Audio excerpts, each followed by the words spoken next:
France Culture, les matins d'été, Quentin l'a fait. Deux sociétés face à face et sous tension sur le front de la guerre en Ukraine. L'armée russe avance inexorablement dans le Donbass. À l'arrière, la société civile ukrainienne résiste malgré les bombardements et dans l'attente des livraisons d'armes des Occidentaux. En parallèle, la diplomatie ukrainienne s'active pour proposer un cadre de résolution du conflit.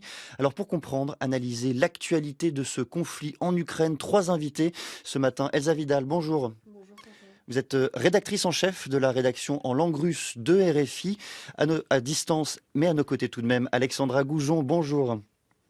Bonjour. Vous êtes maîtresse de conférences à l'Université de Bourgogne, enseignante à Sciences Po Paris, spécialiste de l'Ukraine et de la Biélorussie. Et avec nous également, Tetiana Ogarkova, bonjour. Bonjour. Vous êtes journaliste, politiste, responsable du département international, l'ONG Ukraine Crisis Media Center. On en parlait, Elsa Vidal, avant d'entamer cette émission. L'actualité, sa densité, est-ce que ça fait peser sur la guerre en Ukraine, sur ce conflit majeur pour l'Europe, le risque de l'oubli et de la marginalisation ? De l'oubli, je ne crois pas, mais d'une forme d'éclipse et dans cette séquence internationale et interne très compliquée pour la France, en tout cas pour les États-Unis aussi, qui sont tout de même le pourvoyeur le plus important d'aide à l'Ukraine. Il y a momentanément, je l'espère, un temps médiatique qui est concentré sur les dossiers internes et qui fait peut-être oublier qu'en Ukraine, la guerre continue et elle continue avec une nouvelle forme très intense. Alors est-ce que cette marginalisation tout de même relative, au moins dans la hiérarchisation, dans la hiérarchie de l'information, fait tout de même peser sur cette guerre? Est-ce qu'elle a des conséquences concrètes sur ce conflit ? Ah bah oui, évidemment, ça a pour conséquence d'abord de permettre à des diplomaties alternatives comme celle qu'a voulu mener Viktor Orban de se mettre en place. Ça permet également de faire des mauvais coups avec un petit peu moins d'attention internationale, de s'en prendre à des hôpitaux pour enfants et de continuer les frappes sur les structures énergétiques ukrainiennes qui sont véritablement prises pour cible depuis le printemps dernier et qui font attendre ou craindre plutôt une situation cet hiver passablement compliquée. Tetiana Ogarkova, le pays, l'Ukraine, où vous êtes actuellement, entre dans son troisième été de guerre. Quel est le sentiment général qui traverse la société civile ukrainienne aujourd'hui ? Alors, le sentiment général de la société ukrainienne n'a pas beaucoup changé par rapport à ce qui était avant. Donc, il y a le climat de détermination, bien sûr, parce que la mobilisation qui est là, mais à la fois, bien sûr, il y a cet effet de fatigue et de l'usure, puisque nous traversons un moment très difficile avec des coupures d'électricité et la canicule que nous venons de traverser tout le pays. Et donc, pour la ligne de front, vous pouvez facilement imaginer plus 42 dans les tranchées avec un gilet pare-balles et avec toute la munition et avec sous le feu ennemi. C'est très fatigant. Et ensuite, l'absence de la vision stratégique pour la fin de cette guerre qui s'installe. Donc cette incertitude pour l'avenir, elle est pesante. Un mot tout de même sur l'électricité, hein, c'est un sujet majeur dans le quotidien des Ukrainiens, Tetiana Ogarkova. Aujourd'hui, comment les Ukrainiens s'en sortent, comment ils font face à ces coupures d'électricité ? Nous avons appris quelques réflexes, bien sûr. Aujourd'hui, actuellement, c'est 12 heures sur 24 avec électricité, c'est-à-dire la moitié du temps où il n'y a pas d'électricité. Ça veut dire on dépend pas aujourd'hui de chauffage, mais déjà pour la climatisation, c'est très limité. Donc avec la canicule, c'était vraiment une véritable épreuve. Pour tout le reste, pour la connexion, etc. Il y a bien sûr, il y a des générateurs, bien sûr, il y a des systèmes alternatifs, bien sûr, il y a des panels solaires aussi, là où il faut, mais on a besoin de temps pour tout préparer et à vrai dire, on ne sait pas quand est-ce que d'autres frappes vont intervenir. Cette nuit, l'alerte aérienne avait sonné plusieurs heures. Il y avait les missiles et les drones, y compris dans la région de Kiev où je me trouve. On se posait tous la question, qu'est-ce qu'ils vont détruire cette fois-ci ? Alexandra Goujon, si l'on tente aujourd'hui de faire un point sur la situation militaire, quelle est-elle? Si je la résume ainsi, les Russes progressent pas à pas, kilomètre par kilomètre, ils grignotent des morceaux de territoire, mais au prix d'un important coût humain. Oui, tout à fait. En fait, la ligne de front, elle bouge quand même très très peu. On voit qu'il y a eu beaucoup d'offensives sur Kharkiv vraisemblablement pour essayer d'étaler le front et de mobiliser une partie des Ukrainiens sur cette zone. Mais en fait, pour les Russes, le Donbass reste un enjeu prioritaire avec deux grosses villes, notamment dans la région de Donetsk, Slaviansk et Kramatorsk. Et c'est là qu'en fait, ils ont le plus de mal à avancer, même s'ils avancent depuis 2022. La région de Donetsk reste celle qui est la moins occupée, puisque une moitié est encore sous administration ukrainienne. Je voudrais qu'on s'intéresse, Elsa Vidal, à la société civile russe également. Comment perçoit-elle cette guerre aujourd'hui? Est-ce qu'on a des indices, des études pour tenter de le mesurer et de le comprendre? Alors, du côté russe, il y a en général une dynamique, côté Kremlin, pardon, une dynamique de sonder la population de manière assez constante et régulière pour ajuster les instruments par lesquels les autorités tentent de manipuler, gérer, guider, comme on le voudra, la population. Et on sait qu'il y a dans la population, justement, une première chose, une évolution du sentiment face à ce qui est toujours appelé une opération spéciale, avec un positionnement de la population de plus en plus favorable à une issue négociée. Et une issue négociée le plus tôt possible. Personne, pour autant, ne se prononce dans ces sondages pour la fin de la guerre, parce que tout simplement, ce serait illégal de formuler les choses. De le dire. Oui, d'une part, ce serait dangereux, et par ailleurs, les sondeurs ne posent pas la question en ces termes. On sait également qu'il y a, contrairement à ce à quoi on s'attendait, l'État russe a été plutôt capable de verser les paiements auxquels il s'était engagé aux hommes qui combattent et à leurs familles quand ils ont péri au front. Et il y a d'ailleurs une question aussi de démographie sur le front. Donc il y a des efforts constants pour attirer vers la mobilisation, pas de vague de deuxième mobilisation qui était véritablement une crainte importante dans la population après le dernier rituel électoral de ce printemps. Vous avez mis des guillemets pour dire élection. Oui, parce que même si c'est par facilité, on utilise ce terme, on ne peut pas véritablement donner à Vladimir Poutine cette légitimité puisqu'il s'agit d'une mise en scène électorale. Et il y a sur la question de la mobilisation une décision très importante qui vient d'être prise par le maire de Moscou, Sergei Sobyanin, qui est très influent, c'est d'allouer une prime de presque 2 millions de roubles, une somme très conséquente qui se chiffre en dizaines de milliers d'euros pour les hommes qui concluraient un contrat avec l'armée russe via la mairie de Moscou. C'est-à-dire que les entités au sein de la Fédération de Russie qui pèsent un poids politique fort, et Moscou est la première ville d'importance fédérale, doivent elles aussi mettre tous leurs efforts à contribution pour amener des combattants, et ils le font en les attirant par l'appât du gain, ce qui est finalement le meilleur moyen de ne pas avoir de récrimination a posteriori à condition de payer. Et on sait que les paiements justement aux combattants ou à leurs familles commencent à probablement émerger à des sommes faramineuses, probablement 8% du budget. On va venir sur les enjeux de mobilisation côté ukrainien, mais l'enjeu principal aujourd'hui de la mobilisation russe, de la mobilisation pour s'engager dans les troupes russes, c'est d'abord un enjeu d'incitation financière? Oui, il est d'abord pécuniaire. Il peut être aussi pour les migrants issus notamment de l'Asie centrale et de ce qui est d'ordinaire, l'immigration économique. La Russie est quand même le deuxième ou le troisième, selon les années, pays de migration au monde. C'est un pôle d'attractivité quasiment aussi fort que les États-Unis. Donc pour ces migrants-là, qui sont désormais en plus suspectés d'être des terroristes, et notamment les Tadjiks, rentrer dans l'armée peut être un moyen d'obtenir notamment un sésame important, la nationalité russe. Si on passe de l'autre côté de la frontière avec vous, Tetiana Ogarkova, quels sont, côté ukrainien, les enjeux de la mobilisation? On sait que c'est un sujet qui provoque énormément de tensions et on sait également que pour mobiliser, il faut d'abord démobiliser ceux qui sont engagés depuis 2022 pour permettre à de nouvelles troupes de venir sur le front. Alors ici, la situation est telle que voilà, la nouvelle loi du 18 mai est entrée en vigueur. Ensuite, il y avait une autre date le 16 juillet où justement tous les hommes de 18 à 60 ans devaient communiquer leurs coordonnées pour les bureaux de mobilisation. Et donc, c'était plutôt une réussite puisque plus de 4 millions des Ukrainiens ont renouvelé leurs données dans l'application qui s'appelle Réserve Plus, c'est sur le téléphone portable. Mhm. D'autres, on faisait les queues à côté rareté du point de mobilisation. Nous avons tous vu cela. Donc, il y a après, bien sûr, il y a tout un chemin à parcourir parce qu'il s'agit des entraînements qui vont commencer. Volodymyr Zelensky avait communiqué que les entraînements commencent, mais l'Ukraine manque aussi des endroits pour les entraîner puisque tout simplement la Russie est capable de frapper en profondeur de notre territoire. Donc, une partie de ces nouveaux mobilisés sont à l'étranger, vont s'entraîner à l'étranger. Donc voilà, la loi est là.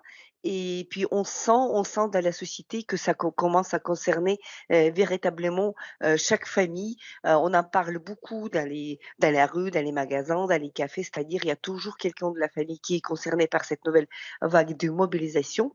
Donc l'enjeu est-elle bien sûr de pouvoir renforcer les forces de défense ukrainiennes. Dans la loi, je tiens à rappeler qu'il n'y a pas de point sur la démobilisation. C'est justement ça qui avait suscité des discussions, des débats après que la loi soit votée, parce qu'il faut du temps pour préparer. Il ne faut pas oublier qu'actuellement, ce sont deux armées de civils qui combattent, parce que l'armée professionnelle ukrainienne qui était là sur place à partir de 2014, qui se préparait doucement, il est très, voilà, il a connu un niveau de perte. La même chose d'ailleurs pour l'armée russe, cette armée qui a envahi l'Ukraine en février-mars 2022. Il n'y est presque plus et c'est pour ça d'ailleurs cet effort de mobilisation du côté russe aussi. Donc pour ce passage du civil vers le militaire, il faut un peu de temps et donc voilà, l'enjeu est de renforcer d'abord et ensuite de voir peut-être pas la mobilisation, mais au moins la rotation des soldats Mmh. qui se trouvent sur toute la première ligne pour leur permettre le repos, puisque la guerre, ce n'est pas uniquement les tranchées, c'est une énorme machine de guerre qui nécessite énormément de travail aussi à l'arrière. C'est une guerre qui a changé de nature, c'est une guerre technologique, et donc il y a énormément de boulot, si on peut dire comme ça, dans l'armée, et donc peut-être permettre à ceux qui ont déjà combattu en risquant leur vie physique dans les tranchées, de faire autre chose, mais dans l'armée, mais plus loin des lignes de front. Je voudrais qu'on dise un mot avec vous, Alexandra Goujon, de la loi nouvelle côté ukrainien qui offre la possibilité aux entreprises d'exempter leurs salariés de mobilisation moyennant contribution financière. Comment comprendre cette loi alors que la guerre continue justement de battre son plein? Oui, il y a quelque chose dont on parle assez peu, mais qui a été discuté et qui continue d'être discuté en Ukraine, c'est est-ce que l'économie ukrainienne est en économie de guerre? Mhm. Et en fait, il faut savoir aujourd'hui que l'Ukraine est quand même aussi largement financée, enfin l'État ukrainien, par des aides macro-financières de l'Union européenne. On parle beaucoup de l'aide militaire, mais en fait l'aide macro-financière à l'État est extrêmement importante. Donc la question qui s'est posée notamment lorsque il y a des discussions sur le fait que telle ou telle tranche d'aide ne peut pas être fournie, notamment on se souvient du blocage d'Orban pendant un certain temps, se pose la question en Ukraine, c'est qu'est-ce qu'on peut faire pour éventuellement pallier à cela. Et en fait, la question, c'est qu'aujourd'hui, l'économie ukrainienne n'est pas totalement en économie de guerre. C'est-à-dire qu'il y a une partie de l'économie qui travaille pour l'armée, pour le front, mais il y a aussi toute une partie de l'économie qui travaille pour des exportations. Et un des aspects qui a été beaucoup souligné, notamment par Zelensky, c'est de continuer à faire fonctionner l'économie. C'est d'ailleurs pour ça que quand vous êtes à Kiev, notamment, vous rencontrez des jeunes qui ont parfois un peu moins peur de la mobilisation parce qu'ils savent en fait qu'ils travaillent dans des secteurs où, eh bien évidemment, le fonctionnement économique est important. Il y a aussi toute la question qui est discutée de l'augmentation éventuellement des impôts pour pouvoir payer, encore une fois, eh bien l'effort de guerre. Donc toute cette question de comment continuer à faire fonctionner l'économie tout en combattant sur le terrain est une question aussi cruciale aujourd'hui en Ukraine. Mais comment comprendre, Alexandra Goujon, ce choix du président Volodymyr Zelensky de ne pas faire pivoter entièrement l'économie ukrainienne vers une économie de guerre? Est-ce que c'est par volonté, par choix, par nécessité, ou pour faire en sorte que, au fond, la vie continue aussi en Ukraine malgré ce conflit? Tout à fait. Alors il y a cette espèce de, enfin il y a cette question de faire vivre le pays. Hein. On a vu beaucoup aussi un afflux de réfugiés en Europe il y a quelque temps, on s'est quand même inquiété en Ukraine du fait que ces réfugiés n'étaient pas revenus. Donc il y a aussi cette volonté de montrer qu'on peut continuer à vivre, mais surtout une question qui est fondamentale et qui est liée là aussi à la mobilisation, c'est la question des buts de guerre. Hein, c'est-à-dire est-ce que bien évidemment aujourd'hui on est sur l'idée qu'il faut récupérer le territoire, mais pour récupérer le territoire, c'est quels moyens on met en œuvre, et pour cela, il y a un panel, on va dire, de moyens, c'est-à-dire il y a les moyens humains, il y a les moyens militaires dont nous parlons beaucoup parce qu'il faut bien évidemment qu'il y ait suffisamment de munitions, mais il y a aussi les moyens financiers. Et la question, bien évidemment, c'est que tout cela ne peut être décidé que par rapport à ce que fait l'ennemi en face. Hein. Jusqu'où est capable d'aller l'ennemi et jusqu'où est capable d'aller l'Ukraine. Par ailleurs, sur la question des buts de guerre, il y a ce qui est avouable en termes de stratégie et ce qui n'est pas avouable. C'est-à-dire qu'on ne va pas être totalement, les Ukrainiens peuvent pas être totalement transparents sur leur stratégie. Mais là, bien évidemment, un des points quand même cruciaux, c'est l'approvisionnement en armes, parce qu'on peut toujours mobiliser, mais si il n'y a pas suffisamment d'armes sur le front, bien évidemment, la mobilisation ne sert pas à grand-chose. Elsa Vidal, en quelques mots, côté russe, là, en miroir, est-ce que c'est l'inverse? Est-ce que la société et l'économie russe sont totalement orientées vers cette opération spéciale, vers cette guerre? Oui, il y a eu une réorientation du travail de toutes les institutions qui dépendent du pouvoir politique. Certaines essayent de s'y soustraire, mais c'est vraiment le cas très particulier d'une partie de la magistrature. Pour le reste, réorientation totale, ce qui entraîne véritablement un stress de toutes les institutions, mais aussi qui crée de nouvelles classes dans la population qui bénéficient de cette opération spéciale, comme on l'appelle en Russie. En tout cas, on voit une transformation extrêmement rapide en Russie, avec une nouvelle élite, de nouvelles régions qui apparaissent, qui étaient peut-être avant très pauvres et qui maintenant sont leaders. Un rattrapage économique pour des populations, notamment l'école bleue, qui voyaient leur salaire stagner. Donc on est plutôt dans le cadre d'une économie en surchauffe. Merci beaucoup à toutes les trois, Elsa Vidal, Alexandra Goujon, Tetiana Ogarkova. On va poursuivre cette discussion avec vous trois sur les deux sociétés, ukrainiennes et russes, et tenter de mieux comprendre ce conflit. Ce sera à partir de 8h20. 7h, 9h, les matins d'été. Quentin l'a fait. Suite de notre discussion sur la guerre en Ukraine, Russie-Ukraine, deux sociétés civiles face à face et en première ligne, avec trois invités. Elsa Vidal, elle est rédactrice en chef de la rédaction en langue russe de RFI, avec Alexandra Goujon, elle est maîtresse de conférences à l'université de Bourgogne, enseignante à Sciences Po Paris, spécialiste de l'Ukraine et de la Biélorussie, ainsi que Tetiana Orgakova, journaliste politiste, responsable du département international de l'ONG Ukraine Crisis Media Center. Elsa Vidal, on a parlé en première partie des buts de guerre de l'Ukraine, de l'armée ukrainienne. Quels sont-ils exactement aujourd'hui? Est-ce qu'il est même possible de les définir, de les identifier? Les buts de guerre de l'armée ukrainienne? Oui. À l'heure actuelle, je pense qu'on leur demande surtout de tenir le front. L'Ukraine est repassée en position défensive, ce qui lui donne désormais un avantage relatif vis-à-vis des poussées offensives russes, c'est-à-dire que s'il y a toujours un rapport de feu favorable à la Russie qui est à peu près de 1 à 5 ou de 1 à 7, c'est-à-dire qu'il y a 5 à 7 fois plus de capacité militaire d'équipement côté russe. Les pertes humaines sur le terrain, depuis que l'Ukraine est repassée en position défensive, sont, elles, à peu près l'inverse, c'est-à-dire 4 à 5 fois plus de pertes côté russe que côté ukrainien. Ceci étant dit, tenir le front qui maintenant est actif sur à peu près 700 km ne permet pas de savoir s'il faut reprendre le Donbass, reprendre la Crimée. On voit des frappes régulières sur la Crimée. À l'heure actuelle, je pense que le niveau d'armement et d'équipement fourni par les Alliés permet seulement à l'Ukraine de tenir.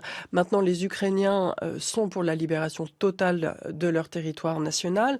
Les moyens pour y parvenir, le calendrier pour y parvenir n'est pas, à mon sens, en ce moment, discuté sur la scène internationale. Et de notre côté non plus. Il y a quand même un déficit de réflexion stratégique ou de débat stratégique du côté des alliés de l'Ukraine aussi. Je pense que même en France, on n'a pas formalisé ce qui était notre préférence en termes de sortie de ce conflit. À quel point veut-on une victoire ukrainienne, une défaite russe, ou veut-on pour le moment gagner du temps et permettre à l'Ukraine l'Ukraine de résister à la poussée russe, ça, je dois dire que c'est quand même ce qu'il y a de plus noir à l'horizon pour nous. Alexandra Goujon, plusieurs études, plusieurs sondages nous parviennent peu à peu ces dernières semaines, expliquant, démontrant que l'opinion publique ukrainienne serait encline à vouloir négocier. Alors à quel point c'est vrai et qu'est-ce qu'on met derrière ces négociations surtout? Oui, alors de toute façon, l'Ukraine n'a jamais refusé de négocier. La question, c'est le prix à payer de cette négociation. Aujourd'hui, la Russie demande aux Ukrainiens de capituler. Et là-dessus, il y a un consensus pour ne pas capituler. L'autre question qui se pose, lorsqu'on parle des négociations... Je me permets juste, pardon, là, pardonnez-moi, vous êtes à distance et je me permets de vous couper sur ce point. Lorsque vous dites qu'il y a consensus au sein de la société ukrainienne pour ne pas capituler, c'est vrai dans l'ensemble du pays, dans l'ensemble des régions, même dans le Donbass par exemple? Alors, si vous voulez, la question du Donbass, elle est beaucoup plus complexe parce que déjà, lorsqu'on parle du Donbass, ce dont on a du mal à se rendre compte, c'est que c'est une région qui s'est fortement dépeuplée. Donc certes, il y a des populations, pro-russes et il y a, on va dire, des tensions dans ces régions, mais le Donbass, de toute façon, c'est quand même des régions qui sont aujourd'hui bombardées avec des villes détruites et assez peu de personnes. Si on parle en termes de concessions territoriales, et ça c'est évoqué en Ukraine, quelles concessions on est prêt à faire? La question qui se pose, c'est la question de l'indépendance de l'Ukraine. C'est-à-dire qu'aujourd'hui, les Ukrainiens ne sont pas contre un cessez-le-feu, par exemple, une partie de la population. La question, c'est quel cessez-le-feu? C'est-à-dire les Ukrainiens sont en guerre depuis 10 ans et il faut bien se rappeler que pour les Ukrainiens, l'invasion à grande échelle de 2022 était inenvisagée. C'est-à-dire qu'ils n'ont jamais imaginé que la Russie reprendrait le combat de cette ampleur. Donc en fait, aujourd'hui, la question qui se pose, c'est pas simplement la question du territoire des négociations. L'autre question qui est fondamentale pour, j'allais dire, Zelensky, mais aussi tous les Ukrainiens, c'est les garanties de sécurité. Et dans les derniers sondages qui sont menés en Ukraine, on parle de négociations de paix, de territoire, mais on parle surtout de garanties de sécurité. Entrer dans l'Union européenne, entrer dans l'OTAN, et c'est bien pour ça en fait qu'on dit, on va dire, les négociations sont très actives aujourd'hui, mais n'oublions pas les accords de sécurité bilatéraux qui ont été signés entre l'Ukraine et plusieurs États européens. C'est-à-dire que pour l'Ukraine, ce qu'il y a d'important, c'est de savoir si jamais il y a un cessez-le-feu et qu'il y a une reprise de conflit, qu'est-ce qui est garanti en termes d'aide extérieure, en fait. Et ça, c'est extrêmement important. Et aujourd'hui, donc, les Ukrainiens sont attachés à leur indépendance. Et puis, dans ce débat qui se dessine aujourd'hui en Ukraine, notamment parce que donc, Zelensky a relancé cette question des négociations incluant potentiellement la Russie, bien évidemment, n'oublions pas quand même les pertes ukrainiennes, le poids des vétérans dans la société ukrainienne, qui est de plus en plus important.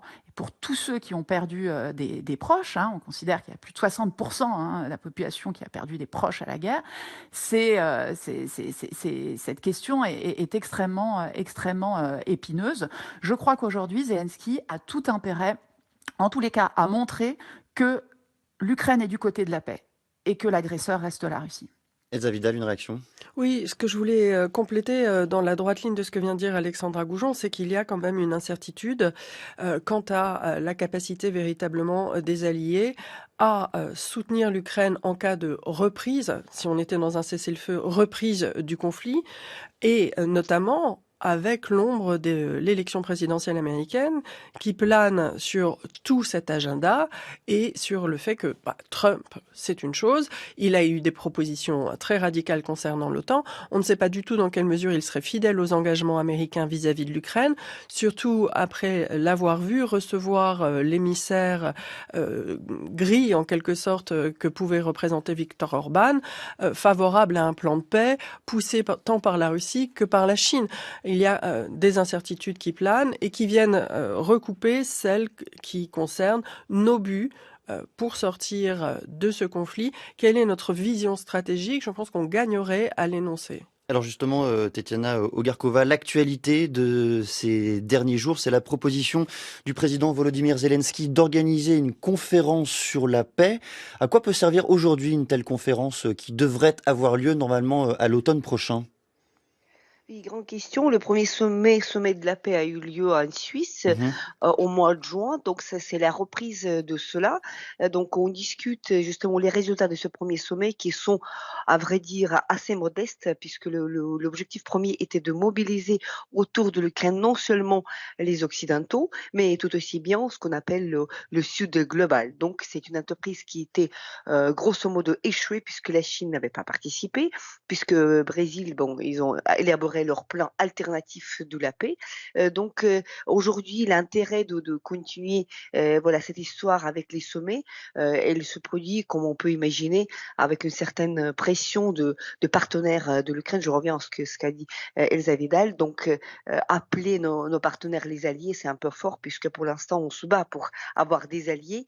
C'est quand même ce sont des partenaires qui soutiennent l'Ukraine, mais qui ne s'engagent pas directement dans le conflit. Alors là, l'intérêt est de démontrer, de continuer de démontrer ce que depuis son indépendance en 91, l'Ukraine n'a jamais cherché cette guerre. On cherche la paix, sauf que la grande question, on cherche la paix juste, la paix durable sur le continent. Donc aujourd'hui, avec la visite annoncée de notre ministre des Affaires étrangères, Kouliba, en Chine, on peut envisager que ça serait une entreprise qui chercherait à inviter aussi la Chine et puis de changer les positions de la sorte que la Chine, puisse se prononcer d'une manière plus explicite, sur ce conflit-là. Pour l'instant, la Chine a cette position de la neutralité pro-russe en fournissant notamment la Russie avec les composantes pour les armements, ce qui complique et ce qui prolonge, cette guerre et qui la fait plus longue, plus épuisante.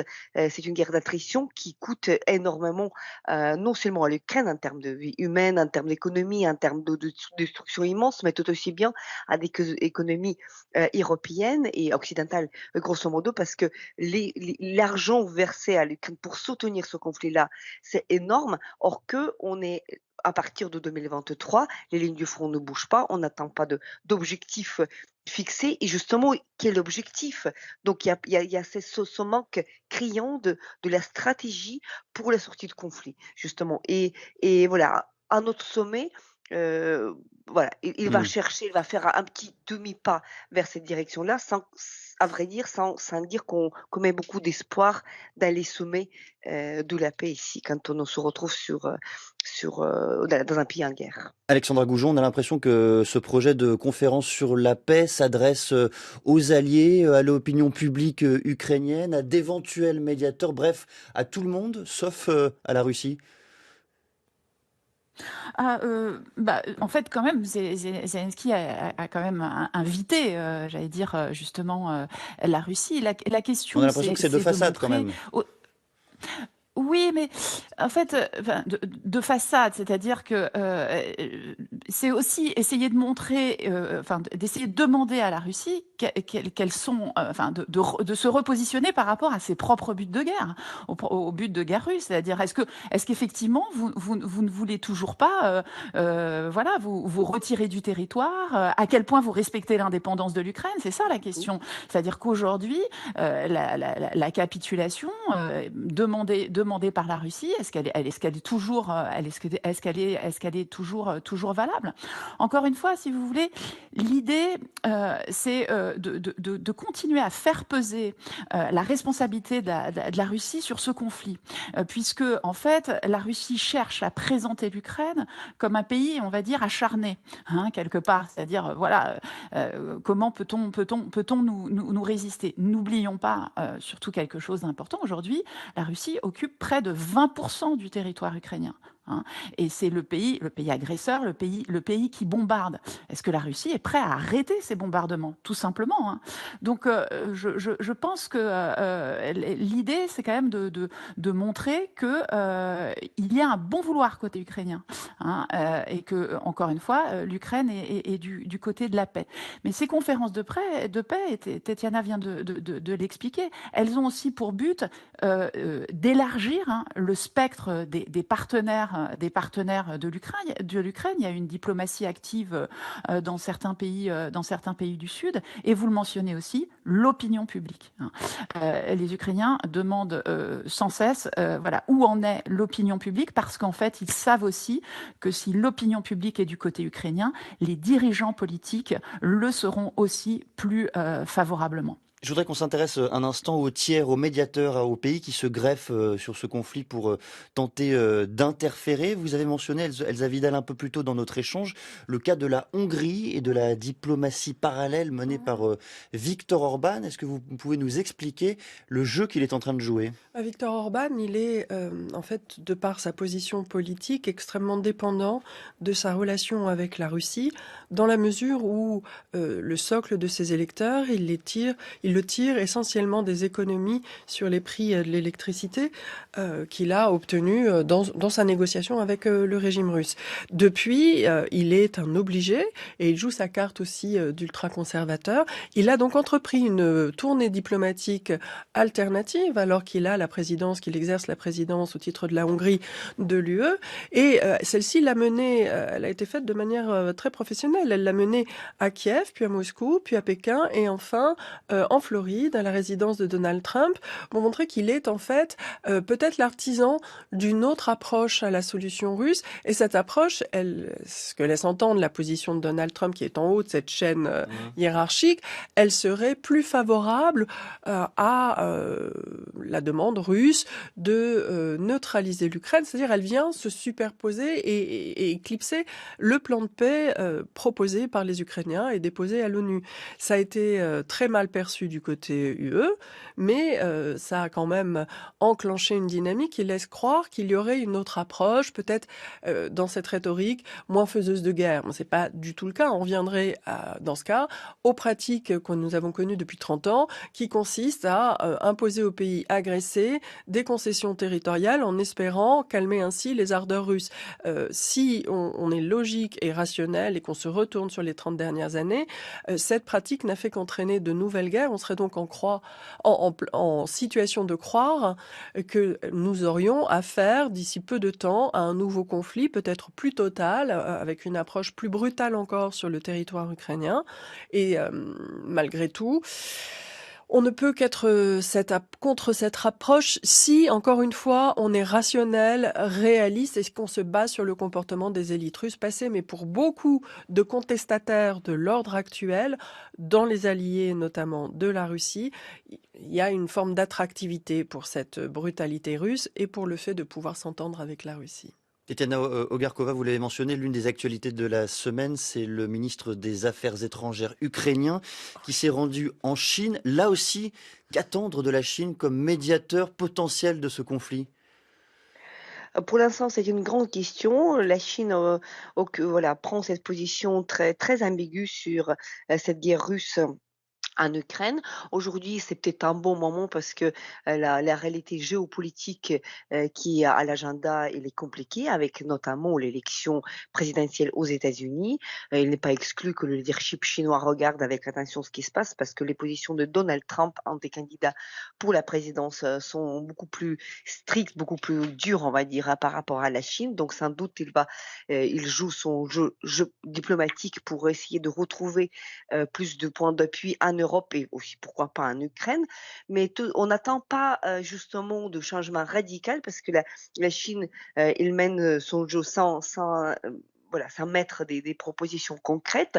Les précédents plans de paix que nous avons vus, ils n'ont rien donné, ils ne sont pas des plans sérieux, mais bien sûr, ça peut remettre une pression nécessaire sur la Russie, parce que voilà, dans la situation où justement les positions de la Russie restent justement très claires et fermes, la capitulation de l'Ukraine. L'Ukraine, c'est un pays qui n'existe pas, et n'oublions pas que la guerre que la Russie mène ici en Ukraine, c'est une guerre d'extermination, c'est-à-dire c'est une guerre génocidaire, donc qui concerne les civils tout aussi bien que les militaires, que l'armée, que le militaire.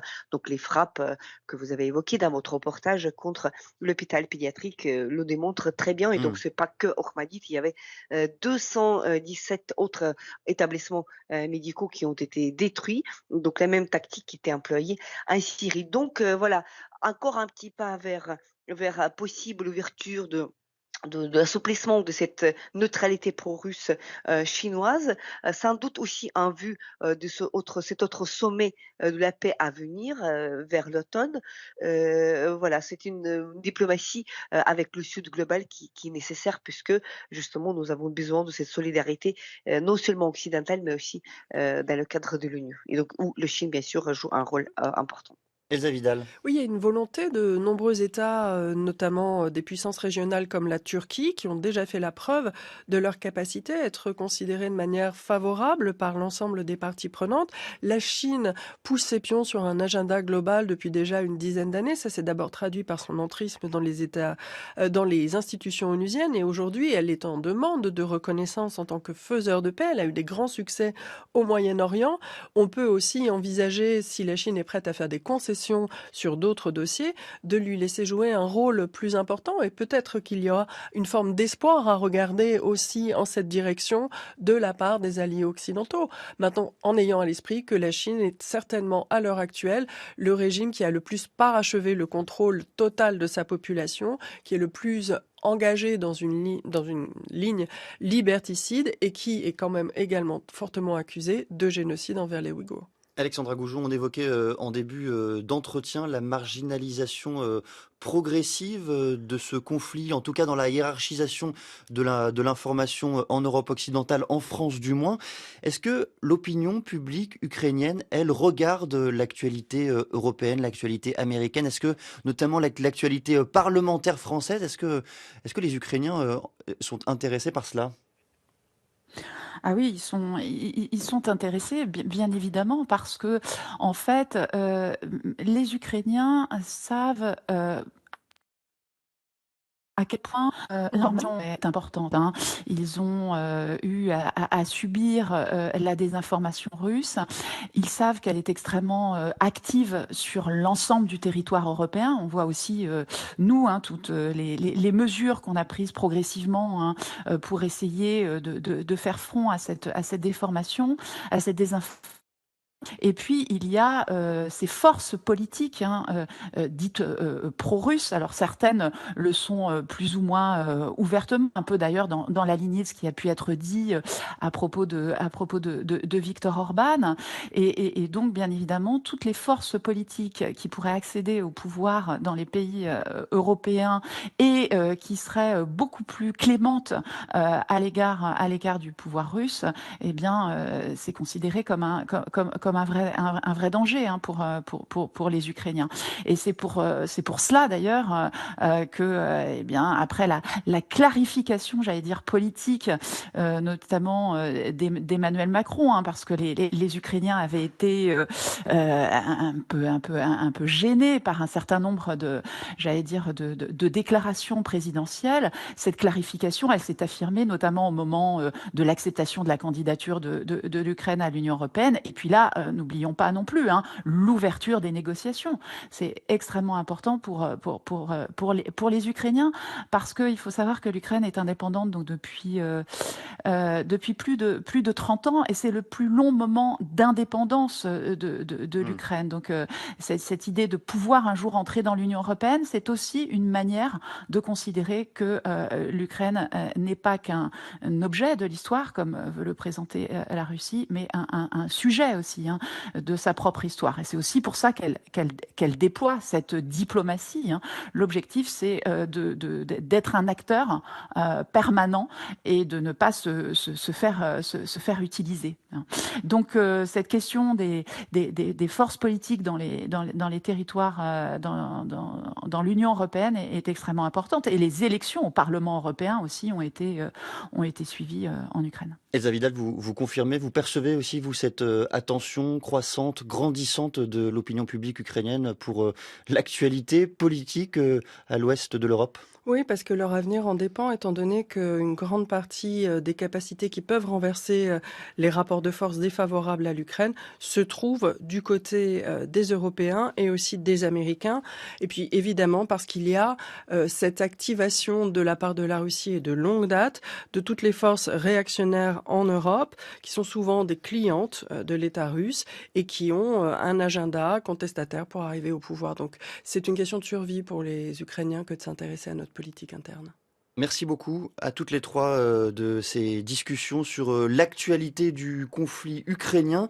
Elsa Vidal, je rappelle que vous êtes rédactrice en chef de la rédaction en langue russe de Radio France Internationale. Alexandra Goujon, vous êtes maîtresse de conférence à l'Université de Bourgogne, enseignante à Sciences Po Paris, spécialiste de l'Ukraine, de la Biélorussie. Vous avez fait paraître L'Ukraine de l'indépendance à la guerre. C'est paru aux éditions du Cavalier Bleu. Et Tetiana Ogarkova, depuis l'Ukraine, merci beaucoup de vous être jointe à nous. Vous êtes journaliste, politiste, responsable du département international de l'ONG Ukraine Crisis Media Center. Il est 8h43.